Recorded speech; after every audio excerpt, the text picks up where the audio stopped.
observando en este momento, a que busquen la Biblia, en la palabra de Dios, el libro de Hechos de los Apóstoles. Por favor, el libro de los Hechos de los Apóstoles. Y en esta ocasión vamos a buscar el capítulo 16. Hechos de los Apóstoles, el capítulo 16. El libro de los Hechos de los Apóstoles debería de ser un libro de lectura recurrente para la iglesia, para los cristianos, porque aquí encontramos una cantidad de recomendaciones, de ilustraciones, de ejemplos, de claves para nosotros saber cómo hacer progresar la obra de Dios en estos tiempos. Pero, ¿qué está ocurriendo aquí en este capítulo 16? Yo quiero, más o menos del versículo 6 en adelante, por favor, versículo 6 en adelante. Del versículo 6, ahí tenemos un escenario que Pablo quería ir a predicar el evangelio a ciertas regiones del mundo, pero a mí siempre me ha llamado la atención cómo, por ejemplo, dice aquí en el versículo 6, pero le fue prohibido por el Espíritu Santo hablar la palabra en tal lugar. Yo decía, bueno, pero ¿cómo puede ser esto posible? Porque si Pablo está haciendo la obra de Dios y lo que él quiere ir a hacer es predicar, ir a predicar, ¿cómo es posible que el Espíritu Santo se lo prohíba? Y también en el versículo 7 encontramos algo parecido. Pero en este mismo segmento, en este mismo trozo, más abajo, vamos a encontrar que curiosamente Pablo tiene un sueño y en ese sueño ve a una persona vestido de traje macedonio y que le dice, ven Pablo, ven aquí a Macedonia, pasa aquí y ayúdanos. Cuando Pablo despierta, entonces comprende ahora por qué Dios no le permite ir allá, porque Dios tenía el plan de que Pablo fuera en dirección a Macedonia, y son dos territorios muy diferentes, porque cuando él pasa a Macedonia, lo que realmente está diciendo aquí la Biblia es que este primer paso, este primer pie que Pablo está colocando allí es la entrada del evangelio a Europa, allí a Macedonia, que es un territorio que hoy día tiene el mismo nombre, Macedonia. Muy bien, navegaron allá, llegaron allí y vean ustedes el versículo 12, que dice ahí la Biblia que luego pasaron a Filipos, que es la primera ciudad de la provincia de Babilonia. Algo muy interesante, Pablo no escoge cualquier ciudad, está escogiendo la ciudad principal de esta provincia romana. Así que bueno, él se reúne allí durante varias semanas con algunos hermanos hasta que logra algunos interesados. Y entonces dice allí la Biblia en el versículo 14 que una mujer llamada Lidia, que adoraba a Dios, Dios le tocó el corazón y después de su bautismo, y ahí junto con su familia le dice a Pablo, quédate en nuestra casa. Y bueno, ahí entonces Pablo comenzó a hospedarse en casa de ella durante varios días también. Pero ¿qué ocurre? Después dice el versículo 16 que mientras ellos iban, repentinamente apareció una chica que tenía allí un espíritu, o sea, un demonio, pues un espíritu de adivinación, y que era pues sierva de unas personas allí, y por su facultad que ella tenía de adivinar, pues por supuesto eso generaba grandes dividendos a sus amos. Pero llegó un momento pues que esta muchacha, repitiendo todos los días que Pablo y las personas que estaban con él eran siervos de Dios, porque recuerden que el enemigo tiene también esta digamos, uno puede pensar, bueno, pero ¿por qué el enemigo hace esto de estar declarando a Dios? No, lo que el enemigo estaba tratando de hacer aquí era un poco sabotear la obra de Dios, y por eso Pablo se voltea uno de esos días ya un poco cansado de la situación y entonces reprende al demonio, el cual cuando deja pues a la muchacha, pues la muchacha ya no sigue adivinando más, y entonces se armó el problema. ¿Por qué? Porque dice el versículo 19 que al ver sus amos que había salido la esperanza de su ganancia, entonces pues seguramente eran personas de mucho dinero, de mucha influencia en la ciudad, atraparon a Pablo, los trajeron ante el foro, ante las autoridades, y entonces los presentaron también a los magistrados y lo culparon de alborotador de la ciudad, agitador. Muy bien, ¿qué dice el versículo 22? Imagínense ustedes, el frenesí se apoderó ahí de la gente y les rasgaron las ropas y ordenaron azotarlos con varas y lo llevaron pues al centro de reclusión de la ciudad. Muy bien, así que entonces nuestro episodio de hoy se centra más que todo a partir del versículo 23 en adelante. Notemos aquí, después de haberlos azotado mucho, los echaron en la cárcel, mandando al carcelero que los guardara con seguridad. el cual al recibir esta orden los metió en el calabozo de más adentro y les aseguró los pies en el cepo. 25. Pero a medianoche, orando Pablo y Silas, cantaban himnos a Dios y los presos los oían. Entonces sobrevino de repente un gran terremoto, de tal manera que los cimientos de la cárcel se sacudían, y al instante se abrieron todas las puertas y las cadenas de todos se soltaron. Se despertó el carcelero y al ver abiertas las puertas de la cárcel, sacó la espada y se iba a matar, pensando que los presos habían huido. Pero Pablo le gritó: no te hagas ningún mal, pues todos estamos aquí. Él entonces pidió una luz, se precipitó adentro y temblando se postró a los pies de Pablo y de Silas, los sacó y les dijo: señores, ¿qué debo hacer para ser salvo? Ellos dijeron: cree en el Señor Jesucristo y serás salvo tú y tu casa. Y le hablaron la palabra del Señor a él y a todos los que estaban en su casa. Él, tomándolos en aquella misma hora de la noche, les lavó las heridas y enseguida se bautizó con todos los suyos. Luego los llevó a su casa, les puso a la mesa y se regocijó con toda su casa de haber creído a Dios. Muy bien, qué interesante este episodio que estamos viendo aquí. ¿Por qué está ocurriendo esto del versículo 22, amigo? Está ocurriendo por algo que dice justamente el libro Conflicto de los Siglos, en la página 57, en su versión clásica, cuando ahí la sierva del Señor está un poco describiendo del por qué hoy día no vemos tanto espíritu de persecución. Y entonces la respuesta que ella da es porque la iglesia ha bajado la guardia, porque la línea de demarcación que hoy nosotros vemos, no solamente aquí en estos predios, sino en diferentes partes del mundo, la línea de separación entre los hijos de Dios y el mundo en muchos casos es muy tenue y no hay casi diferencia. No hay casi diferencia. Y entonces, pues cuando la iglesia, cuando los hijos de Dios comienzan a contemporizar con el mundo, a parecerse al mundo, a que la gente no lo señale, que la gente no lo critica, que la gente no vea lo diferente que es un cristiano, pues no hay persecución. Pero entonces dice ahí el versículo, la página 57, como se los he dicho, que se reavive la piedad de la iglesia y entonces también se encenderán los fuegos de la persecución.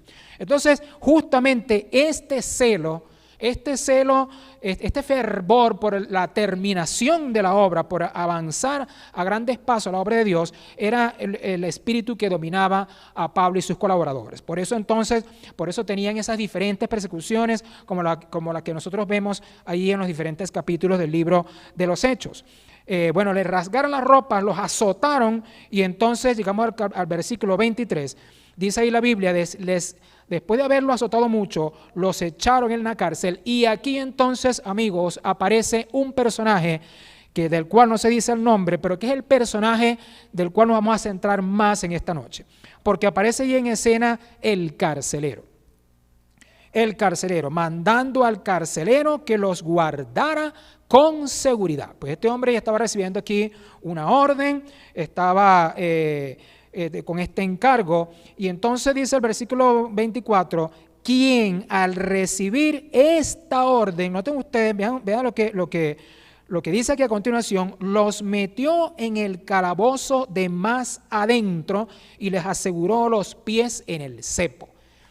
¿Qué significa esto? Que en el calabozo de más adentro, bueno, eran, pues según este tratamiento, Pablo y sus amigos eran privados de libertad, pero eran reclusos, prisioneros, peligrosos de la máxima peligrosidad, porque están en el calabozo, digamos, más resguardado. Es decir, eran personas que eran considerados los más peligrosos criminales que habían en ese momento allí en Filipos.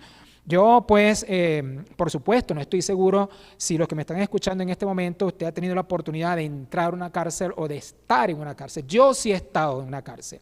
Yo sí he estado. Es algo impresionante cuando usted siente que se cierra la puerta allí y usted adentro. Y cuando ve a los compañeritos que tenía allí, usted no sabe a quién temerle más. Si a las personas que lo encerraron allí o a las que tiene aquí. Y usted sabe que al ver los compañeros, ya usted sabe pues todas las ideas que comienzan a pasar por la mente. Pues gracias al Señor en esa experiencia que tuve, pues el Señor me mantuvo, no me ocurrió nada, gracias a Dios. Pero es una impresión muy amarga cuando pasan allí el pasador de la puerta y trancan con el candado y usted dice, bueno, estoy aquí encerrado, ¿cuándo voy a salir de aquí? ¿Cuándo voy a salir? ¿Qué va a hacer de mí? Pues, ¿lograré salir vivo de aquí? Bueno. Yo era, pues, bastante joven en ese tiempo, pero es una experiencia que tuve pues en mi país. Pero bien, aparte de esto, lo otro que quiero mencionarles es que hoy día, y creo que también en el pasado, las cárceles son símbolo de lo peor de la barbarie humana, de lo peor. En las cárceles sucede, bueno, de todo. Y pues en mi país, pues como en muchos otros países del mundo, ocurren hechos realmente dantescos que muchos de ellos no salen a la luz pública, de esas batallas campales entre los reclusos y el ajuste de cuentas entre ellos. Pues el asunto es que estos hijos de Dios, dirigidos por el Espíritu Santo y de la manera más injusta, están aquí colocados en el calabozo de máxima seguridad, tildados como los criminales más peligrosos que habían en ese tiempo, y no suficiente, les asegura entonces los pies en el cepo, que es un instrumento de tortura de madera, donde ahí se abría una especie ahí como de bisagra, y metían los pies, los tobillos, ¿verdad? Hasta los tobillos de los reclusos, y luego entonces pasaban la parte de arriba y ahí quedaban atrapados, en una posición bastante incómoda. Hermanos y amigos, esto que tenemos aquí de Pablo y de sus amigos, Pablo y Silas, amigos, nos habla mucho acerca del celo, del amor por la obra de Dios. En este tiempo nosotros amamos muchas cosas. Amamos la familia, amamos el trabajo, amamos nuestros proyectos, amamos nuestras propiedades, nuestro vehículo, nuestros carros, nuestra casa, nuestros muebles, nuestras cosas que nos han costado trabajo, nuestros estudios, nuestros documentos, nuestros papeles. Pero si hay algo en este mundo que nosotros debiéramos amar por encima de todo, es la obra de Dios. Es la obra de Dios. ¿Por qué, amigos? Porque nosotros mismos, todos los que estamos aquí en este recinto, en esta noche, y los que me están escuchando ahí en casa, y en donde quiera que me escuchen, ya sea hoy o en las próximas semanas que me estén escuchando por cualquiera de las plataformas de esta iglesia, nosotros somos producto de la obra evangelizadora. Si nosotros hoy tenemos la oportunidad de leer una Biblia, de tener una esperanza de la vida eterna, de conocer de Jesucristo, es porque Dios tocó el corazón de un misionero que viniera y hablara conmigo.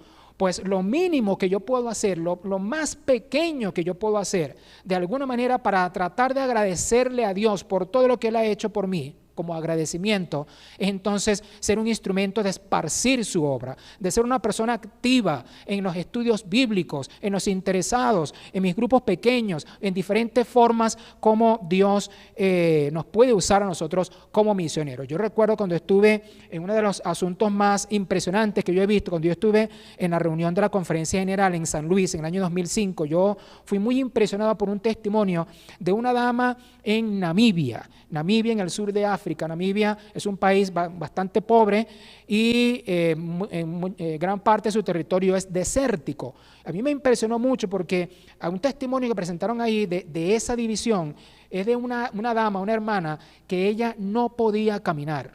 Ella era lisiada, no podía caminar. Y su trabajo que ella hacía era vender sopa. Pero la sopa ella la cargaba como en unos tanques. Yo creo que aquí en Costa Rica se llama tanque, como unos tanques grandes así donde se vende el aceite, donde almacenan el aceite. Pues ella, con esos tanques ya usados, vacíos, ella ahí echaba la sopa y con esa sopa ella se trasladaba bastante distancia, kilómetros, con esa sopa encima y en la cabeza. Y entre la lata y su cabeza, ella aquí colocaba tratados misioneros, y cuando ella llegaba a la otra aldea donde vendía la sopa, ella ahí aprovechaba y entonces repartía los tratados y daba estudios bíblicos. Yo me quedaba impresionado porque yo veía la imagen cómo la hermana, ella se trasladaba arrastrándose, porque ni siquiera era que la llevaban, no tenía una carretilla, nadie la llevaba, sino ella sola arrastrándose, así pues como si bueno, solamente con sus brazos, ella se impulsaba con sus brazos y subiendo, bajando dunas en esos desiertos, y cómo esa olla no se le caía, porque ustedes saben que hay personas en el mundo, aquí mismo cerca, creo que en Limón ocurre, y también en Haití pasa mucho, que hay personas que van caminando con estas ollas y con estas recipientes en su cabeza y no se caen. Pues ¿cómo hacía esa dama para hacer eso? No lo sé, pero ustedes saben que cuando una persona tiene algún impedimento en su cuerpo, sea de los ojos, del oído, de algún miembro del cuerpo que le falta, desarrolla como la destreza en otros miembros para que esa persona siga adelante. Eso es parte de la resiliencia.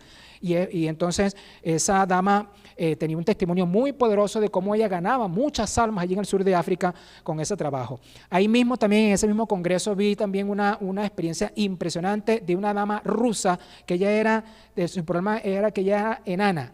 Y como entonces le daba pena, a ella le daba vergüenza que salir a la calle por su bajo tamaño, ella entonces daba estudios bíblicos por teléfono. Y ella solita, dando estudios bíblicos por teléfono, ganó más de 40 almas. Entonces yo digo, bueno, tremendo eso, porque unas personas con impedimentos, uno porque se consideraba muy pequeñita para salir a dar estudios bíblicos, y la otra que no tenía piernas. ¿Y cómo era posible que eso ocurra? O que eso ocurriera. Pues amigos, esto a nosotros, los que estamos completos, que tenemos todos nuestros 5 sentidos, que estamos enteros, nos deja sin excusas de hacer la obra de Dios, para tener este mismo espíritu que vemos aquí en Pablo. Ahora amigos, cuando ustedes vean en la Biblia una historia y vean ahí una palabra, que es la que voy a decir a continuación, usted sepa que en esta historia probablemente lo que va a ocurrir es una intervención dramática de Dios para cambiar la historia. Y es esta palabra que tenemos aquí, esta partícula, que es pero. Probablemente en su Biblia dice más, que tiene el mismo significado, pero. Pero a la medianoche, orando Pablo y Silas, cantaban himnos a Dios y los presos los oían. Este versículo para mí es muy interesante, porque así leyendo el versículo o la historia, dándole una lectura somera, no hay ninguna razón del por qué el escritor tenga que añadir que los presos los oían, estaban cantando. Es como una aseveración que está como de más ahí, como que aparentemente está como, no importa. Si el escritor incluía eso o no lo incluía, no importa, aparentemente. Muy bien.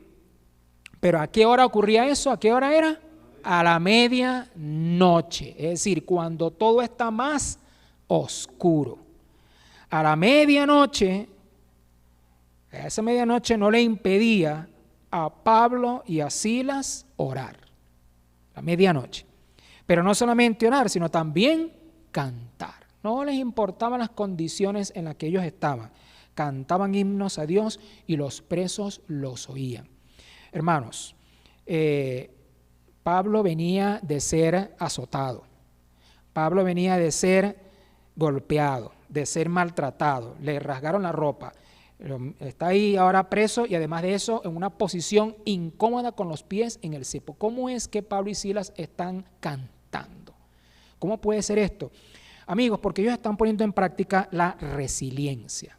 Recuerda esta palabra, resiliencia. Cuando usted tenga, por favor, un chance, sea esta noche o posteriormente durante la semana, usted busque esta palabra. Porque de los cristianos se espera mucho esto. La resiliencia es el arte, la capacidad que tiene la persona de sobreponerse a las adversidades y sacar provecho de ellas y crecer como ser humano. Para esto, amigos, el cristiano resiliente necesita reescribir el autodiálogo que tiene consigo mismo. ¿Por qué? Porque ustedes saben que nuestra mente muchas veces es catastrófica, y el ser humano siempre se está imaginando lo peor, siempre. Cuando alguna situación cualquiera de trabajo, cualquier cosa, uno siempre se está imaginando que lo peor va a pasar. No, nosotros necesitamos cambiar eso. ¿Por qué? Porque si nosotros nos comenzamos a preocupar desde ahora y comenzamos a asumirnos en un abismo, en un pozo de negativismo, ¿qué creen ustedes que va a pasar si desde ahora condicionamos nuestra mente así? ¿Qué va a pasar cuando vengan los eventos finales? Es muy fácil, no lo vamos a resistir, porque no hemos entrenado nuestra mente para eso. Y para eso, amigos, tenemos que vestirnos de la armadura del cristiano que aparece ahí en Efesios capítulo 6. Cuando usted busca Efesios capítulo 6, versículo 10 en adelante, usted va a encontrar ahí que dice, fortaleceos en el Señor y en el poder de su fuerza. vestidos de toda la armadura de Dios. Y ahí comienza a decir cada uno de los implementos de la armadura, y en el versículo 18 termina diciendo cómo se hace eso, y dice orando en todo tiempo y en toda súplica. De tal manera entonces, amigos, que Dios desea de nosotros que en estos tiempos que no son fáciles, nosotros aprendamos a ser resilientes, cambiando los diálogos, los autodiálogos que tenemos con nosotros mismos, cambiando nuestra actitud y teniendo un plan de acción de cómo yo voy a fortalecer tanto mi vida espiritual como los otros departamentos de nuestra vida para que Dios sea glorificado. Por eso dice ahí, la primera carta de los Corintios, capítulo 10, versículo 31, dice, si coméis o bebéis o hacéis cualquier otra cosa, hacedlo todo ¿para qué? Hacerlo todo para la gloria de Dios. ¿Por qué? Porque el cristiano se coloca en las manos del Señor y permite que el Espíritu Santo le provea de una actitud positiva, pase lo que pase.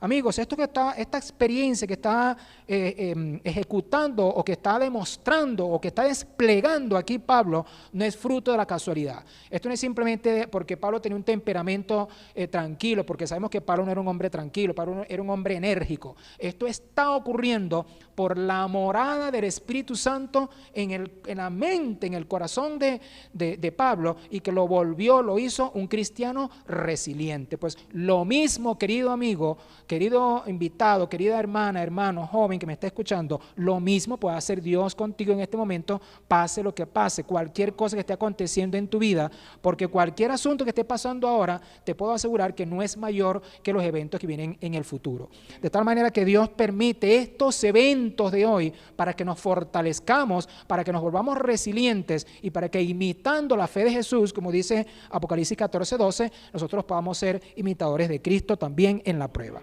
Pero entonces, ¿qué pasa? Ya les había dicho, pero a la medianoche, que cuando viene esa palabra, pero es porque Dios se propone hacer algo impresionante para cambiar el curso de la historia de alguna persona.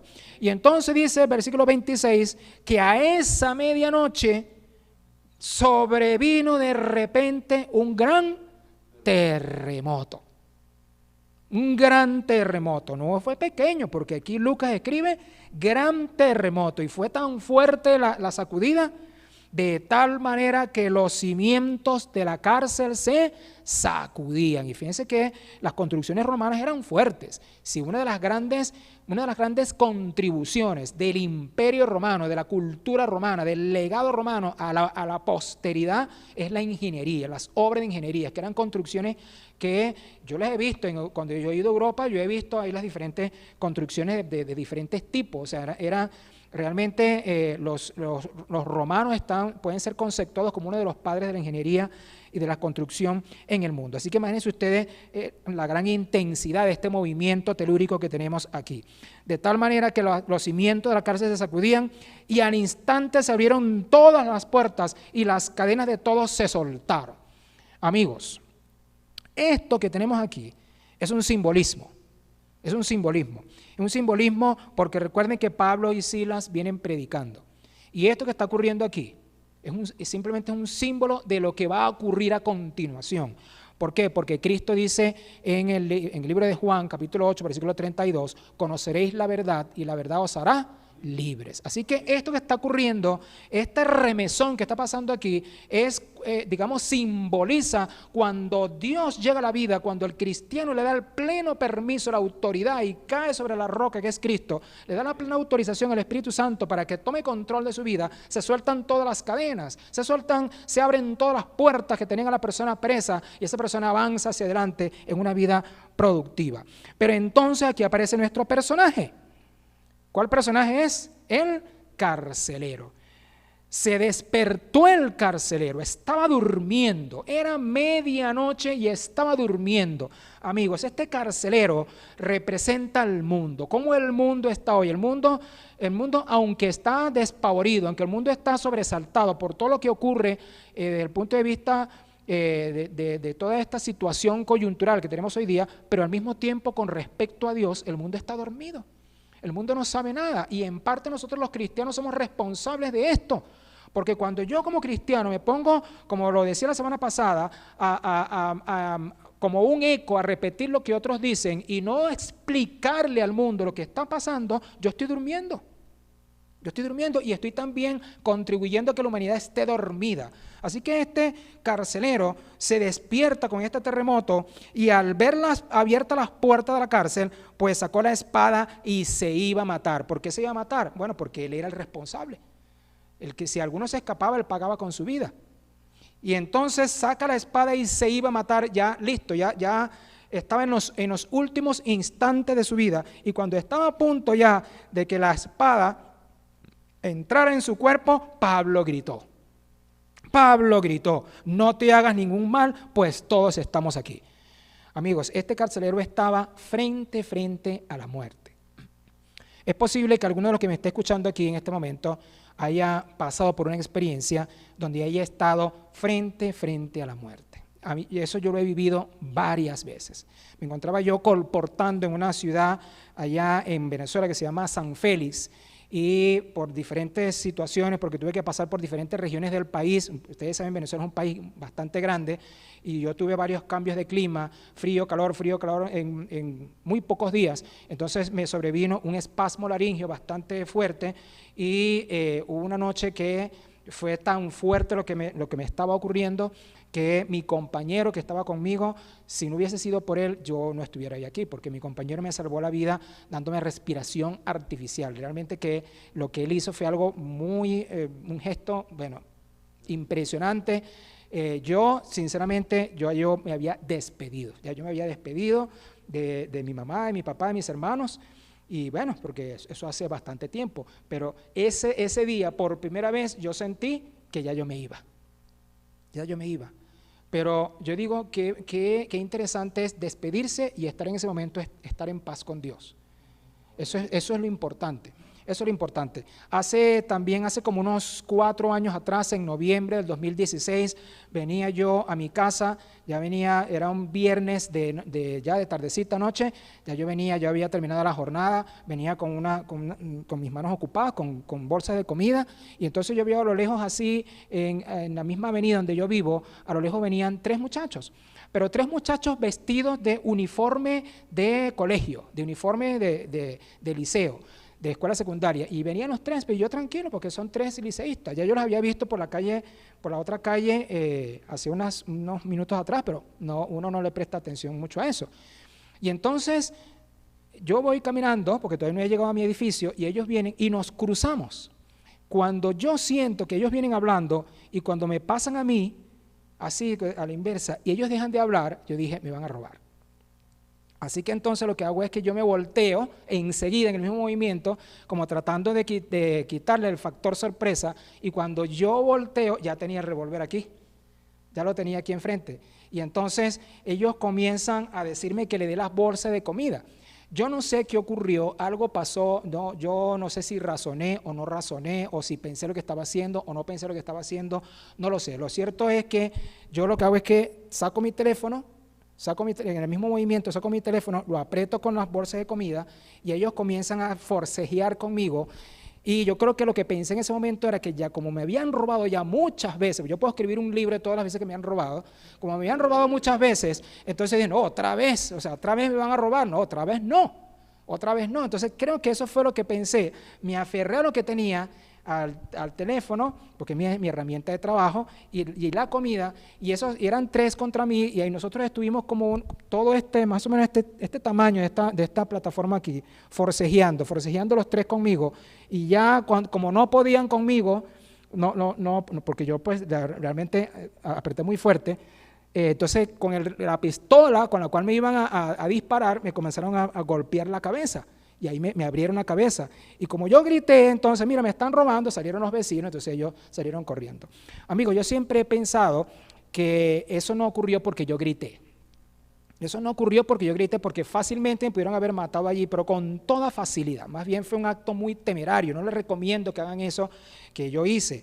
Pero yo creo que Dios me protegió. Porque tenía algo más preparado para mí en los años venideros. Y es por eso que Dios siempre se impone. De tal manera, amigos, que yo les cuento esto porque sé que ustedes tienen sus propias historias, sé que ustedes también pueden decir, Dios me salvó en mi hora más difícil, Dios me salvó de este peligro, la mano de Dios me salvó de este problema. Una señora también, yo recuerdo que me llamó a mí, había llamado a varios pastores para que la ungieran, tenía cáncer, estaba enferma, los pastores por alguna razón no pudieron ir, tenían pues muchas ocupaciones, tenían tantas cosas. Ella me llamó a mí, mira pastor, para que vayas y me unja, una hermana de la iglesia, y yo fui, hermanos queridos. Ella, cuando la encontré, yo recuerdo que yo le dije, Carmen, ella me dice, pues ella me trata por mi nombre, Enrique, mira, esto es lo que queda de Carmen, a lo que yo le digo, no, queda bastante, pero hermanos, una dama que ella estaba pesando como 30 kilos nada más, como 30 kilos, así que yo la unjo. El Señor nos ayudó allí. Hermano, no tiene cáncer. Ahorita mismo está haciendo sus planes para irse al exterior. Eso hace ya como unos 7 años atrás. Entonces, les pregunto, amigos, ¿Dios salva o no salva? ¿Dios existe o no existe? ¿Dios sana o no sana? Amigo querido, lo más importante de esta noche que tú debes tener claro es que Dios existe. Dios existe y puede obrar poderosamente en tu vida también, en todos los aspectos de tu existencia. Muy bien, este hombre se iba a matar, pero Pablo le grita, le dice, no te hagas ningún mal, todos estamos aquí, no te mates. Entonces dice el versículo 29 que él pide algo. Yo te pregunto a ti que me estás escuchando, que me sigues ahí desde tu casa, ¿qué pide este hombre? ¿Qué pide este carcelero? Cuando él se da cuenta del acto sobrenatural que ha ocurrido, ¿qué pide él? Él pide lo que el mundo necesita hoy. ¿Qué está pidiendo el carcelero? Está pidiendo luz. Luz. Por eso la lectura bíblica de esta noche y por eso la lectura bíblica de la semana pasada. Luz. ¿Por qué luz? ¿Ustedes creen que es casualidad que cuando comienza la Biblia, allí en Génesis 1, el primer acto creador de Dios, es decir, sea la luz? ¿Eso es casualidad? No. Porque la luz es energía, la luz es alimento. Usted dirá, pero alimento, ¿cómo? Bueno, si nosotros siempre se recomienda que la persona todos los días tenga su caminata para que lleve sol. ¿Por qué? Porque ese rayo de sol le proporciona vitamina D. ¿Por qué se nos recomienda tener una alimentación mayormente vegetariana? Porque las plantas absorben la luz del sol y tienen ahí su clorofila. Es decir, cuando la persona come vegetales, come frutas, come legumbres, come lechuga, come espinaca, come cilantro, estas cosas, básicamente lo que está consumiendo es energía solar.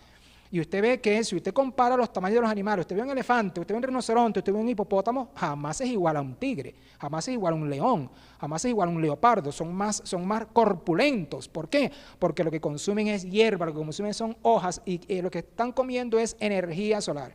Pues a Cristo se le llama en la Biblia el sol de justicia. El sol de justicia. Él dice, yo soy la luz del mundo, el que me sigue no andará en tinieblas, sino que tendrá la luz de la vida. Entonces, aquí cuando el carcelero pide luz, lo que está diciendo es, quiero llegar a la verdad, quiero ser diferente, quiero cambiar con mi pasado, quiero romper con lo que soy, estoy viviendo una vida miserable, yo soy aquí el carcelero, pero realmente el prisionero soy yo, el necesitado soy yo, el que está a punto de morir soy yo, el que no sabe qué hacer con su vida soy yo, el que tiene una vida incierta soy yo, porque lo que estaba haciendo era durmiendo, el que tiene una vida sin propósito soy yo, por eso pide luz y se precipita, va al encuentro de la verdad, va al encuentro de la solución de sus problemas y entonces se encuentra con el cristiano, se encuentra ahí con la persona del remanente que entonces, y cuando está en presencia de ellos, allí de esas personas que están reclusos allí, temblando, se postra a sus pies. Imagínense ustedes esto, ¿no? Todo lo que hay detrás de un aparente rostro de autoridad, de una persona que no necesita nada. Yo estoy bien así, no necesito que nadie me diga lo que tengo que hacer, pero no. Detrás de eso lo que hay es una tremenda inseguridad, un gran vacío. Tiembla, se postra a los pies de Pablo y de Silas y ahora viene la pregunta más importante que este hombre ha hecho en su vida. Porque ahora pregunta y dice, señores, ¿qué debo hacer para ser salvo? ¿De dónde obtiene este carcelero esa pregunta? ¿De dónde? Si esa noche era la primera vez que Pablo y este hombre se veían las caras. ¿De dónde? ¿Saben ustedes de dónde? Del versículo número 25. Cantaban himnos a Dios, ¿y qué? Y los presos los oían. Pero ¿eran solamente los presos los que los oían? No, el carcelero también. Amigo, por eso es que tú, mi hermano adventista, el séptimo día, por eso es que tú no debes callar. Por eso es que en tu trabajo, en tu comunidad, en tu vecindad, en tu edificio, en donde tú estés, las personas que te rodean tienen que saber que tú eres un hijo de Dios. Por tu forma de vestir, por tu forma de hablar, por tu forma de conversar. Mire, yo pienso en este momento, pienso en José el de la Biblia, porque dice ahí la Biblia que su amo el egipcio vio que Dios estaba con él. No dice la Biblia bueno, quizás José lo hacía, pero la Biblia no dice que José le hablaba a Potifar de su Dios, pero lo que la Biblia sí dice es que vio su amo el egipcio que Dios estaba con él. Y también cuando el faraón le dice, ¿acaso hallaremos a otro hombre como este en quien esté el Espíritu de Dios? Es decir, imagínense usted el testimonio que José dio con su forma de ser, con su forma de trabajar, con sus resultados, con su eficiencia, que no quedó otra cosa que decir, Dios está con esta persona. Pues es lo mismo que está pasando aquí. Es lo mismo, o sea, el carcelero quedó totalmente convencido que eso que estaba ocurriendo era algo que Dios estaba permitiendo por alguna razón, porque su vida estuvo a un segundo de ser terminada en ese momento. A un segundo estuvo. Y aquí vienen entonces las palabras más sabias que alguna vez le dijeron a ese hombre. Cree en el Señor Jesucristo y serás salvo tú y tu casa. Este creer no es solamente un creer de que yo sé que Dios está en el cielo. No, es un creer de confiar la vida completa en Cristo. Ejercer una fe salvadora. Cree en el Señor Jesucristo y te aseguro que tu gente te va a seguir los pasos, es lo que está diciendo ahí. Yo recuerdo, amigos, cuando yo entré a la iglesia, único adventista en mi casa, sufrí mucho. Como ustedes saben, muchas veces el único adventista lo sufre. Pero Dios ha sido bueno, porque al menos mi mamá se ha bautizado. Mi papá también, mi papá está un poquito flojo, ¿no? Pero mi mamá se ha mantenido y ha sido un apoyo muy importante para mí después de algunos años que estuve aquí en las filas de la iglesia. Y le hablaron la palabra del Señor a él y a todos los que estaban en su casa. Por lo tanto, ¿qué ocurrió? Él tomándolos, miren esto, a mí me impresiona mucho esto, él tomándolos en aquella misma hora de la noche, les lavó las heridas y enseguida se bautizó con todos los suyos. Luego los llevó a su casa, les puso a la mesa, se regocijó con toda su casa de haber creído a Dios. Amén. Amigos, mire, a mí me ha sucedido, me ha ocurrido. Una vez estuve en cierto esfuerzo evangelístico, en el año 2011. Me acuerdo de ese porque es el que me acuerdo de la fecha exacta. Pero esto que les voy a decir a continuación me ha ocurrido ya varias veces. A mí me ha ocurrido que yo he estado en campaña predicando, y antes de hacer el llamado, o en medio de la predicación, se ha levantado personas a decirme, pastor, perdón, permiso, yo quiero ser bautizado. Ni siquiera yo voy por la mitad del tema y la persona se levanta y dice esto.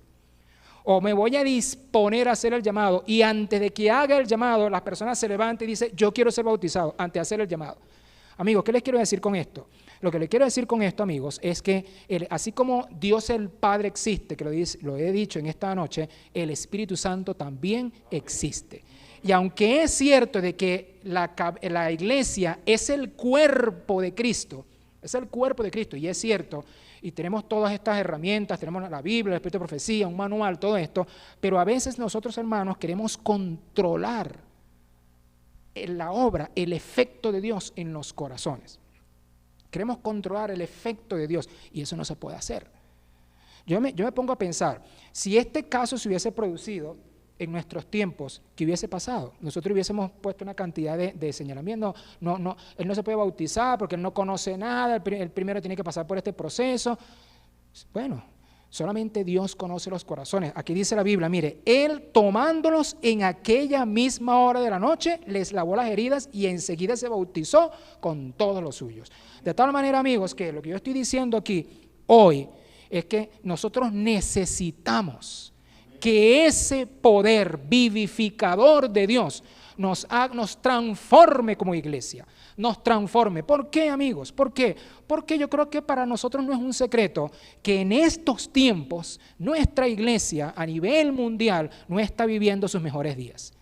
No está viviendo sus mejores días. Parece ser que el efecto COVID, el efecto pandemia, como que ha encontrado para algunos la excusa perfecta. Algunos que estaban dudosos de no venir más a la iglesia, pues ya se terminaron de ir, ¿verdad? Y otros ahí pues también tienen su excusa para ser un poco más relajados. No, amigos, hoy es tiempo, en estos tiempos previos de la lluvia tardía que está pronta para ser derramada, muy pronto, estos son los días en los que más bien nosotros que tenemos que estar preparándonos más y que el Espíritu Santo nos pueda utilizar a nosotros como canales, como vasos comunicantes de la virtud de Dios para que muchos corazones sean impresionados. Ahora quiero hacer un llamado final. Es posible, querido amigo, ahora voy a hablar un segundo con nuestros amigos invitados. Es posible que, aparte de los miembros de la iglesia, haya aquí alguien que nos esté sintonizando en esta hora que aún no forma parte de la comunidad adventista del séptimo día. Y quiero hablarte a ti. Es posible que tú en esta noche te sientas representado en este carcelero. Es posible que te sientas representado con este carcelero. De decir, bueno, sí, es posible que tengo propiedades o no tengo carro o no tengo casa o no tengo dinero o no tengo, como sea, pero igual mi vida está vacía.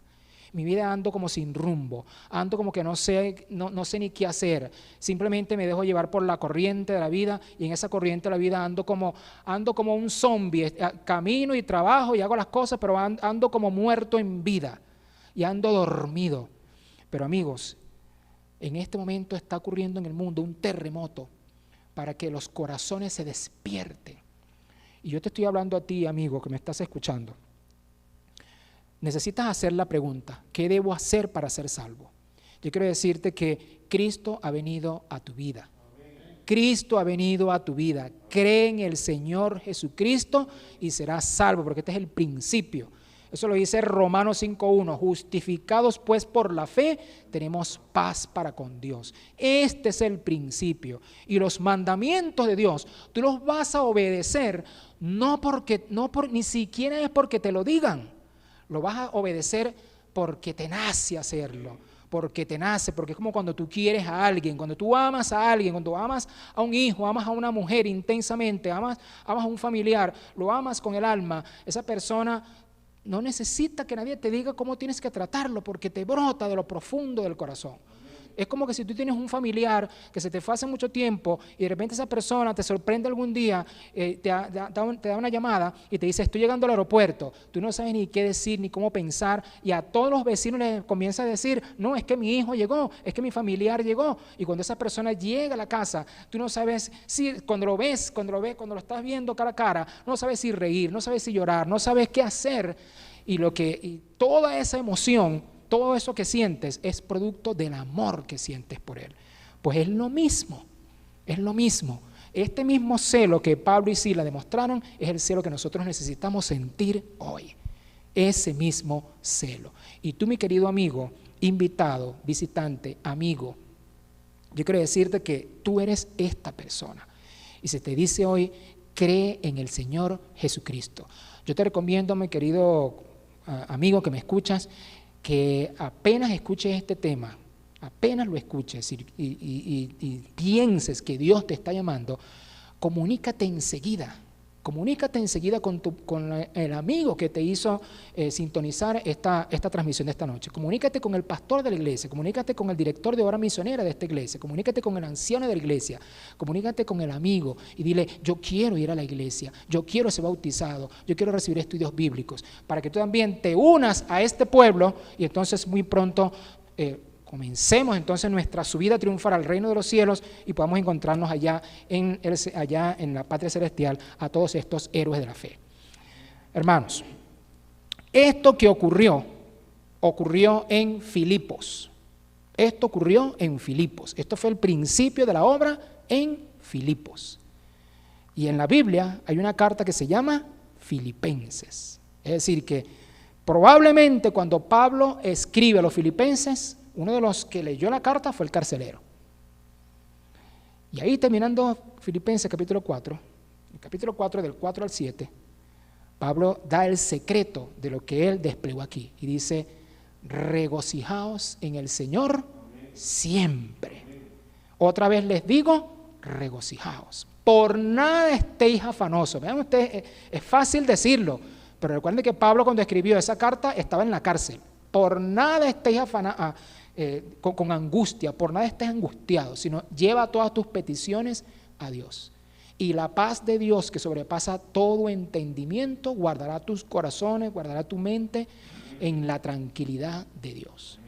Yo quiero preguntar, ¿habrá alguna persona aquí que me está escuchando en esta noche decir: Señor, yo quiero tener esa experiencia, yo quiero tener ese celo misionero, yo quiero tener esa paz que sobrepasa todo entendimiento? Y la visita que me escucha dice: yo quiero aceptar a Jesucristo, cree en el Señor Jesucristo y serás salvo tú y tu casa. Yo quiero aceptar a Jesús así de esta noche, yo quiero tener esa experiencia, yo quiero despertar en esta medianoche, yo quiero tener la luz de la vida, yo quiero ser salvo, yo quiero hacer la voluntad de Dios. Alguna persona que me está ahí observando quiere prender su cámara allí, quiere colocar su manita, su dedo, pulgar y decir: yo soy esa persona, yo soy. Mi hermano querido, Dios te bendiga, ponte de acuerdo ahí con la persona que te he dicho y que la obra de Dios sea hecha en tu ser. Vamos a orar. Una vez más, Señor, te damos las gracias por tu palabra, por todas las cosas maravillosas que haces. Toca el corazón de cada persona que me ha escuchado en esta noche. Gracias, Señor, por escucharnos, en el nombre de Jesús. Amén.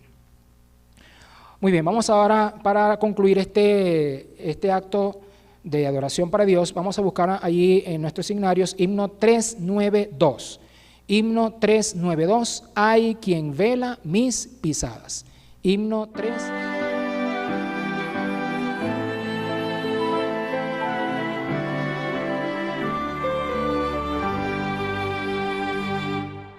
Hay quien vela mis pisadas.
Cuando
Muy bien, queremos invitarles a todos ustedes para que nos acompañen en el culto del próximo miércoles. Le agradecemos su compañía en esta noche y Dios les bendiga.